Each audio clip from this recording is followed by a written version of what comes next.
ابو جہل کی بیٹی سے حضرت علی کی شادی۔ بسم اللہ الرحمن الرحیم۔ السلام علیکم معزز خواتین و حضرات۔ جب 4 شادیوں کی اجازت ہے تو حضرت فاطمہ رضی اللہ تعالی عنہا کی زندگی میں جب حضرت علی کرم اللہ وجہہ نے ابو جہل کی بیٹی جویریہ کو نکاح کا پیغام بھیجا، یعنی دوسری شادی کرنا چاہی، تو رسول اللہ صلی اللہ تعالی علیہ وآلہ وسلم نے حضرت علی کو کیوں روک دیا؟ حالانکہ ابو جہل کی بیٹی جویریہ اسلام لا چکی تھی۔ خواتین و حضرات، ابو جہل کی بیٹی جویریہ سے حضرت علی کی شادی کا یہ واقعہ حدیث کی کتاب بخاری شریف میں ملتا ہے کہ حضرت علی رضی اللہ تعالیٰ عنہ نے حضرت فاطمہ رضی اللہ تعالیٰ عنہ کی موجودگی میں حضرت جویریہ رضی اللہ تعالیٰ عنہ سے، جو کہ ابو جہل کی بیٹی تھی، شادی کرنے کا ارادہ کیا۔ تو حضرت فاطمہ رضی اللہ تعالیٰ عنہ کو پتہ چلا تو انہوں نے حضور صلی اللہ علیہ وآلہ وسلم سے شکایت کی۔ تفصیل اس قصے کی یہ ہے کہ فتح مکہ کے بعد جب ابو جہل کا خاندان مسلمان ہو گیا تو حضرت علی رضی اللہ تعالیٰ عنہ نے اس کی بیٹی سے، جس کا نام جویریہ کسی نے غورہ اور کسی نے جمیلہ بیان کیا ہے، نکاح کرنا چاہا۔ لڑکی کے خاندان والوں نے کہا کہ ہم رسول اللہ صلی اللہ تعالیٰ علیہ وآلہ وسلم کی بیٹی پر بیٹی نہیں دیں گے جب تک آپ صلی اللہ علیہ وآلہ وسلم سے پوچھ نہ لیں۔ انہوں نے اس کا ذکر حضور نبی کریم صلی اللہ علیہ وآلہ وسلم سے کیا۔ ایک روایت کی روح سے خود حضرت علی نے بھی اشارتاً حضور صلی اللہ علیہ وآلہ وسلم سے اجازت طلب کی، اور بعض روایت سے معلوم ہوتا ہے کہ حضرت فاطمہ نے بھی ان باتوں کا چرچا سن لیا اور جا کر اپنے والد ماجد کی خدمت میں عرض کیا کہ آپ صلی اللہ علیہ وآلہ وسلم کی قوم کے لوگ سمجھتے ہیں کہ آپ صلی اللہ علیہ وآلہ وسلم کو اپنی بیٹیوں کی پرواہ نہیں ہے۔ دیکھیے، یہ علی اب ابو جہل کی بیٹی سے شادی کرنے والے ہیں۔ اس پر حضور نے خطبے میں فرمایا، بنی ہشام بن مغیرہ نے مجھ سے اس بات کی اجازت مانگی ہے کہ وہ اپنی بیٹی کا علی سے نکاح کر دیں، میں اس کی اجازت نہیں دیتا۔ یہ کہ ابو طالب کا بیٹا میری بیٹی کو طلاق دے کر ان کی بیٹی سے نکاح کر لے۔ میری بیٹی میرا جگر کا ٹکڑا ہے، جو کچھ اسے ناگوار ہوگا وہ مجھے بھی ناگوار ہوگا، جو چیز اسے تکلیف دے گی وہ مجھے بھی تکلیف دے گی۔ میں حلال کو حرام اور حرام کو حلال نہیں کرتا، مگر خدا کی قسم اللہ کے رسول کی بیٹی اور اللہ کے رسول کے دشمن کی بیٹی ایک جگہ جمع نہیں ہو سکتی۔ ایک روایت میں ہے کہ آپ صلی اللہ علیہ وآلہ وسلم نے فرمایا، فاطمہ مجھ سے ہے اور میں ڈرتا ہوں کہ وہ کہیں اپنے دین کے معاملے میں فتنے میں نہ پڑ جائے۔ اس واقعے پر آدمی کو یہ شبہ لاحق ہو سکتا ہے کہ رسول اللہ صلی اللہ تعالیٰ علیہ وآلہ وسلم نے خود بھی بہت سی شادیاں کی اور عام لوگوں کو بھی 4 بیویاں بیک وقت رکھنے کی اجازت دی، مگر خود اپنی بیٹی پر ایک سوکن کا آنا بھی آپ صلی اللہ علیہ وآلہ وسلم نے گوارا نہ کیا۔ سوکن کے آنے سے جو اذیت آپ صلی اللہ علیہ وآلہ وسلم کی بیٹی کو اور بیٹی کی خاطر خود آپ کو ہو سکتی تھی، وہی اذیت دوسری عورتوں اور ان کے ماں باپ کو بھی لاحق ہوتی ہے۔ پھر کیا وجہ ہے کہ آپ نے اپنے حق میں تو اسے برداشت نہ کیا اور دوسروں کے حق میں اسے جائز رکھا؟ لہذا پیارے دوستو، آپ کی بیٹی پر بھی سوکن لانا آپ کے داماد کے لیے حلال تھا، اس لیے حضرت علی نے ایسا کرنے کا ارادہ کیا، اور اسی وجہ سے حضور نے بھی یہ نہیں فرمایا کہ ان کے لیے فعل حرام ہے، بلکہ آپ صلی اللہ علیہ وآلہ وسلم نے خود تصریح فرمائی کہ میں حلال کو حرام نہیں کرتا۔ لیکن یہاں حضور صلی اللہ علیہ وآلہ وسلم کی ایک ہی شخصیت میں 2 مختلف حیثیتیں جمع تھیں۔ ایک حیثیت میں آپ انسان تھے اور فطرتاً یہ ممکن نہ تھا کہ آپ کے صاحبزادی کے گھر میں سوکن آنے سے تلخی پیدا ہو، اس کا تھوڑا یا بہت اثر آپ کی طبیعت پر نہ پڑے۔ دوسری حیثیت میں آپ اللہ کے رسول تھے، اور رسول کی حیثیت سے آپ صلی اللہ علیہ وآلہ وسلم کا مقام یہ تھا کہ آپ کے ساتھ اگر کسی کے تعلقات خراب ہو جائیں اور کوئی شخص آپ کے لیے موجب اذیت بن جائے تو اس سے بچا جائے۔ اسی وجہ سے حضور صلی اللہ علیہ وآلہ وسلم نے حضرت علی کو بھی اور بنی ہشام بن مغیرہ کو بھی اس کام سے روک دیا، کیونکہ شرعاً یہ حلال تھا، مگر اس کے کرنے سے یہ اندیشہ تھا یہ چیز حضرت علی کو اور ان کی دوسری بیوی کو اور اس کے خاندان والوں کے ایمان اور آن کی عاقبت کو خطرے میں ڈال دے گی۔ ایک اور بات جس کا حضور صلی اللہ علیہ وآلہ وسلم نے اپنے خطبے میں ذکر فرمایا وہ یہ تھی کہ بنی ہشام بن مغیرہ اسلام اور رسول اللہ صلی اللہ تعالیٰ علیہ وآلہ وسلم کے بدترین دشمن رہ چکے ہیں، اور فتح مکہ کے بعد تازہ مسلمان ہوئے تھے۔ خود اس لڑکی کے باپ ابو جہل کے متعلق تو سب کو معلوم ہے کہ حضور صلی اللہ علیہ وآلہ وسلم کی دشمنی میں وہ تمام کفار سے بازی لے گیا تھا۔ یہ بھی واقعہ ہے کہ جنگ بدر میں وہ مسلمانوں کے ہاتھ مارا گیا اور اس کا خاندان برسوں اس کے جذبہ انتقام میں تڑپتا رہا۔ اب یہ لوگ اسلام قبول کر چکے تھے، لیکن یہ تحقیق ہونا باقی تھی کہ یہ قبول اسلام واقعی پورے اخلاص اور قلوب کی مکمل تبدیلی کا ثمرہ ہے یا محض شکست کا نتیجہ؟ اس حالت میں اس خاندان کی لڑکی اور وہ بھی خاص ابو جہل کی بیٹی کا اس گھر میں سوکن بن کر پہنچ جانا جہاں رسول صلی اللہ علیہ وآلہ وسلم کی صاحبزادی ملکہ بیت تھیں، بڑے فطروں کا سبب بن سکتا تھا۔ ان لوگوں کی تکلیف قلب تو کی جا سکتی تھی اور کی بھی گئی، لیکن اسلام کے ساتھ ان کے تعلق کا حال جب تک ٹھیک معلوم نہ ہو جائے انہیں ان خاندان رسالت میں گھسا لانا اور خود رسول اکرم صلی اللہ علیہ وآلہ وسلم کی صاحبزادی کے بالمقابل لا کھڑا کرنا سخت نامناسب اور پرخطر تھا۔ اس وجہ سے بھی حضور نے اس رشتے کو ناپسند کیا اور علل اعلان کہا کہ خدا کے رسول کی بیٹی اور خدا کے دشمن کی بیٹی ایک گھر میں جمع نہیں ہو سکتی۔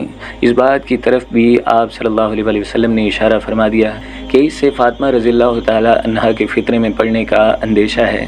بے شک یہاں یہ اعتراض اٹھ سکتا ہے کہ ابو جہل کے خاندان سے ابو سفیان کا خاندان اسلام کی عداوت میں کچھ کم نہ تھا، پھر اگر ابو جہل کے خاندان کی لڑکی کا خانوادہ رسالت میں آنا معجب فطرہ ہو سکتا تھا تو ابو سفیان کی صاحبزادی حضرت ام حبیبہ رضی اللہ تعالی عنہا کا خود نبی کریم صلی اللہ علیہ وآلہ وسلم کی ازواج مطہرات میں شامل ہو جانا کیوں خطرے سے خالی تھا؟ لیکن دونوں کے حالات کا فرق نگاہ میں ہو تو یہ اعتراض آپ ختم ہو جاتا ہے۔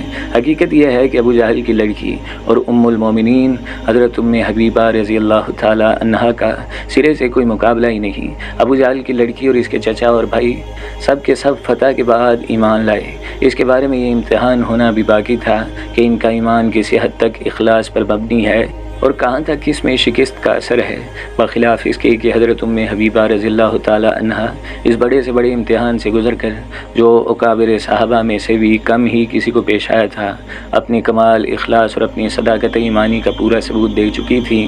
انہوں نے دین کی خاطر وہ قربانیاں دیں جن کی نظیر مشکل ہی سے کہیں اور نظر آ سکتی ہے۔ ذرا غور کیجیے، ابو سفیان کی بیٹی ہند بنت عتبہ، مشہور ہندہ، جگر خار کی لخت جگر، جس کی پھوپھی وہ عورت تھی جسے قرآن مجید میں حمالۃ الحطب کا خطاب دیا گیا، جس کا نانا عتبہ بن ربیہ نبی صلی اللہ علیہ وآلہ وسلم کا بدترین دشمن تھا۔ اس خاندان سے اور اس ماحول سے نکل کر وہ حضرت عمر رضی اللہ تعالی عنہ اور حضرت حمزہ رضی اللہ تعالی عنہ سے بھی پہلے ایمان لاتی ہیں، اپنے شوہر کو مسلمان کرتی ہیں، حبش جا کر شوہر عیسائی ہو جاتا ہے اور دین کی خاطر اس کو بھی چھوڑ دیتی ہیں، غریب الوطنی کی حالت میں تن تنہا ایک چھوٹی سی بچی کے ساتھ رہ جاتی ہیں اور ان کے عزم ایمانی میں ذرہ برابر تزلزل نہیں آتا۔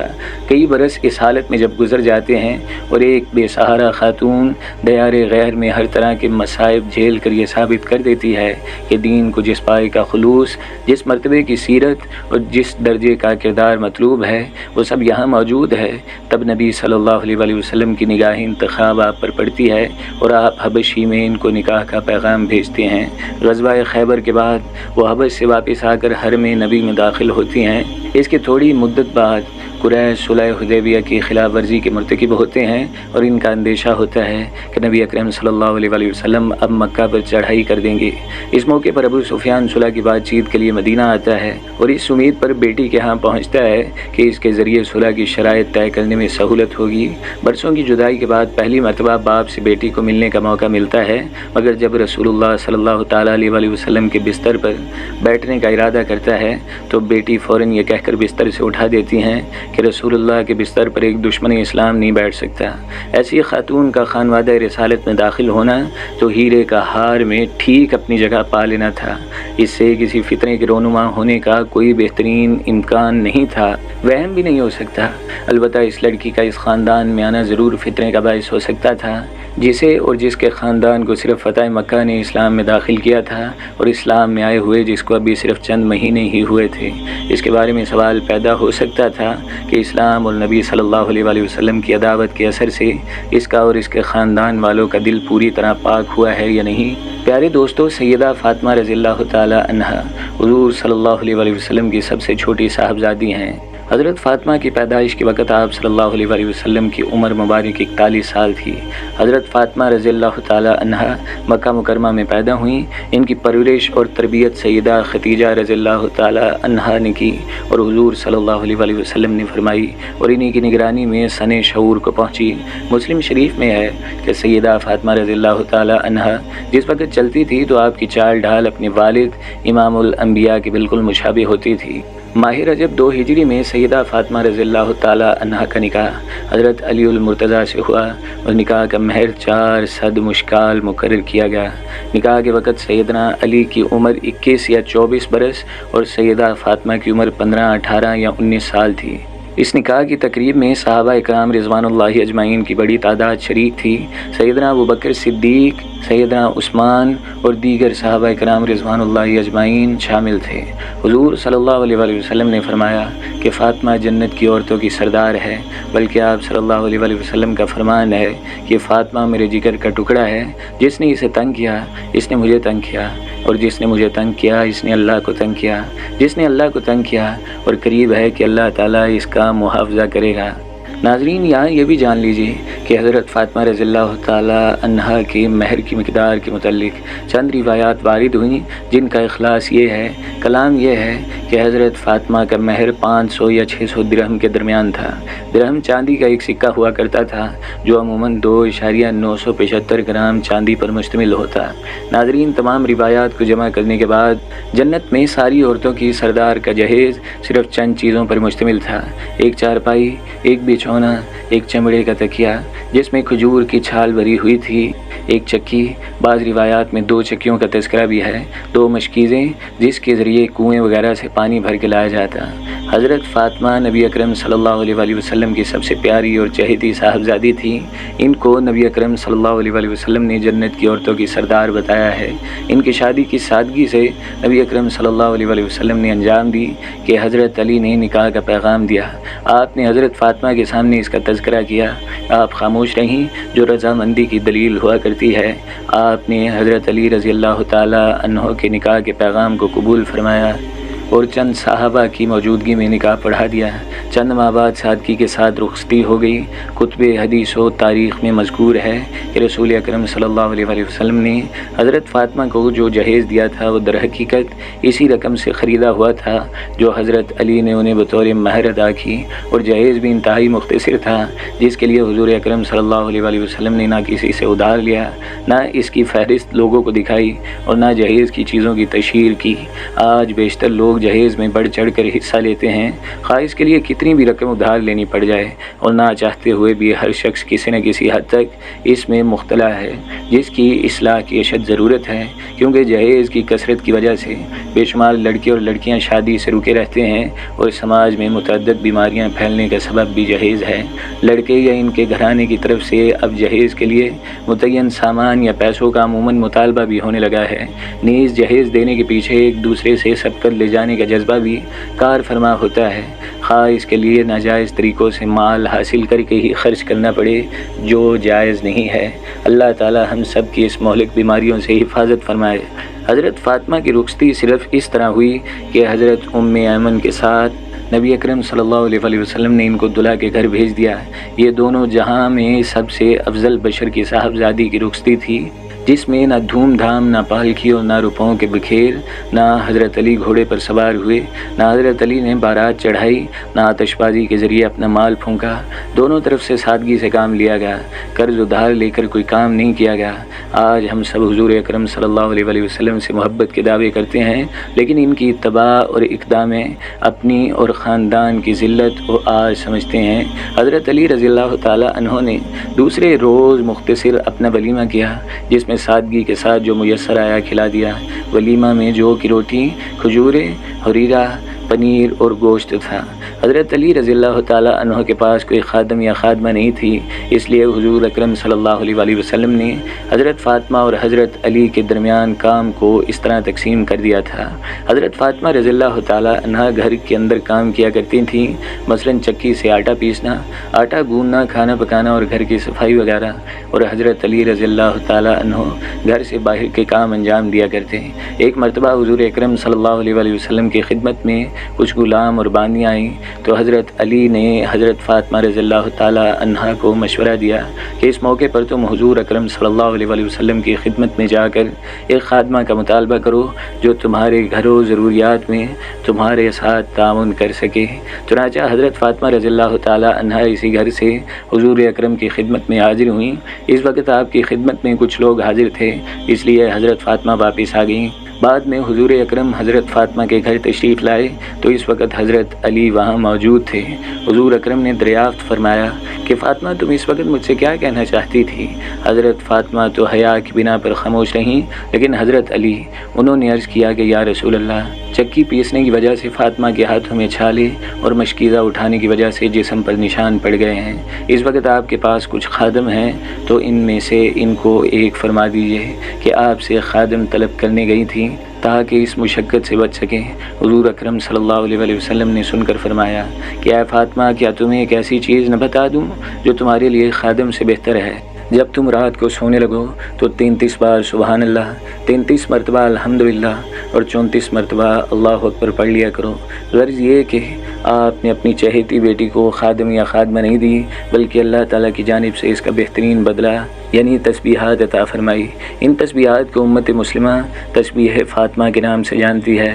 رسول اللہ صلی اللہ تعالیٰ علیہ وآلہ وسلم نے ارشاد فرمایا، فاطمہ میرے جسم کا ٹکڑا ہے، جس نے اسے ناراض کیا اس نے مجھے ناراض کیا۔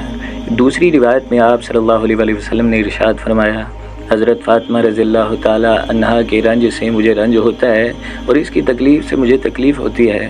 حضور اکرم صلی اللہ علیہ وآلہ وسلم جب سفر میں تشریف لے جاتے تو سب سے آخر میں حضرت فاطمہ سے مل کر روانہ ہوتے، اور جب واپس تشریف لاتے تو سب سے پہلے حضرت فاطمہ رضی اللہ تعالیٰ عنہا کے پاس تشریف لے جاتے۔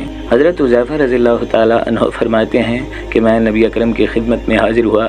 آپ نے اس وقت فرمایا کہ بے شک یہ فرشتہ ہے جو زمین پر آج کی اس رات سے پہلے کبھی نازل نہیں ہوا، اپنے رب سے اجازت لے کر مجھے سلام کرنے اور یہ بشارت دینے کے لیے آیا ہے کہ یقیناً حضرت فاطمہ جنت کی عورتوں کی سردار ہیں اور حضرت حسن و حسین رضوان اللہ اجمعین جنت کے جوانوں کے سردار ہیں۔ حضرت فاطمہ حضور اکرم صلی اللہ علیہ وآلہ وسلم کی وفات کا بہت شدید رنج لے گئی تھیں، چنانچہ حضور اکرم کی تدفین کے بعد انہوں نے خادم رسول صلی اللہ علیہ وآلہ وسلم حضرت انصر رضی اللہ تعالیٰ عنہ سے ایسی بات کہی تھی جس سے ان کے دلی قرب و بے چینی کا اظہار ہوتا ہے اور جو ان کے دلی غم کی عکاسی کرتا ہے۔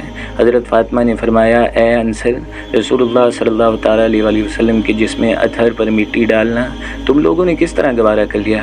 حضرت فاطمہ کی والدہ حضرت ختیجہ رضی اللہ تعالیٰ عنہا، 3 بہنیں اور تمام چھوٹے بھائی حضرت فاطمہ رضی اللہ تعالیٰ عنہا کی زندگی میں ہی وفات پا گئے تھے، اور پھر آخر میں آپ کو بہت چاہنے والے باپ کی وفات ہو گئی۔ باپ کی وفات پر جتنا بھی رنج ہو کم ہے۔ حضور اکرم کے انتقال پر اگرچہ حضرت فاطمہ رضی اللہ تعالیٰ عنہا نے پورے صبر و ضبط کا مظاہرہ کیا، لیکن پھر بھی حضور اکرم کی وفات کے بعد حضرت فاطمہ رضی اللہ تعالیٰ عنہا بہت مغموم رہا کرتیں۔ چنانچہ آپ صلی اللہ علیہ وآلہ وسلم کی وفات کے بعد حضرت فاطمہ صرف 6 ماہ زندہ رہیں۔ حضرت فاطمہ کے بطن سے 3 صاحبزادے حسن، حسین اور محسن رضوان اللہ اجمعین اور 2 صاحبزادیاں زینب اور ام کلثوم رضی اللہ تعالی عنہا پیدا ہوئیں۔ حضرت محسن کا انتقال بچپن میں ہی ہو گیا۔ حضرت حسن اور حضرت حسین رضوان اللہ اجمعین نے ان کے نانا محترم حضور اکرم صلی اللہ علیہ وآلہ وسلم کے پاس تربیت پائی اور ان سے سلسلہ نسب چلا۔ حضور اکرم صلی اللہ علیہ وآلہ وسلم کی یہ خصوصیت ہے کہ آپ صلی اللہ علیہ وآلہ وسلم کی صاحبزادی سے جو نسل چلی وہ آپ کی نسل سمجھی گئی، ورنہ قاعدہ یہ ہے کہ انسان کی نسل اس کے بیٹوں سے چلتی ہے۔ نبی اکرم صلی اللہ علیہ وآلہ وسلم کی وفات کے تقریباً 6 ماہ بعد حضرت فاطمہ چند روز کی علالت کے بعد 3 رمضان المبارک 11 ہجری کو بعد از نماز مغرب انتقال فرما گئی اور عشاء کے بعد دفن کیا گیا۔ ہماری دعا ہے کہ اللہ مسلمان عورتوں کو خاتون جنت حضرت فاطمہ رضی اللہ تعالی عنہا کے نقش قدم پر چلنے کی توفیق عطا فرمائے اور ہم سب کو دین اسلام کی صحیح سمجھ عطا فرمائے۔ آمین یا رب العالمین۔